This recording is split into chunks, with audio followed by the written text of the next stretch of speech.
இப்ப தியானத்துல எப்படி சேலஞ்சஸ் வருது? உட்கார்ந்தவனே கண்ணை மூடி உட்கார முடியுதா? எண்ணங்கள் எங்கேயோ எங்கேயோ போயிட்டு இருக்கு.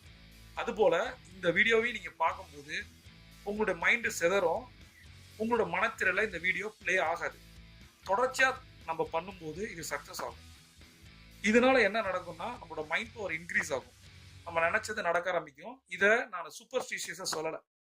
எந்த ஒரு மூட நம்பிக்கையும் நான் எதிர்க்கிறேன். அதை நான் உங்களுக்கு போதிக்கிறேன். என் வாழ்க்கையில் நடந்த அனுபவங்களை தான் நான் சொல்றேன்.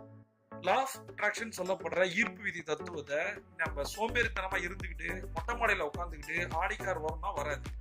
நான் நம்புறது லா ஆஃப் ஆக்ஷன். சரியா? உங்களாலே முடியும். லா ஆஃப் அட்ராக்ஷனை விட மிக முக்கியமானது லா ஆஃப் ஆக்ஷன். அதனால இந்த விஷுவல்ஸை முதல்ல பாருங்க. கண்ணை மூடி மனத்திரையில அந்த வீடியோக்கள் ஓடுதான் பாருங்க. அப்படி இல்லைன்னா தொடர்ந்து நீங்க செய்யும் போது இது நடக்க ஆரம்பிக்கும். அப்போ உங்களோட மைண்ட் பவர் இன்க்ரீஸ் ஆகும்போது உங்களோட க்ளோசிங்ல இருந்து நீங்க ஒருவேளை ஸ்ட்ரெஸ்ஸா இருந்தாலோ டிப்ரெஷன்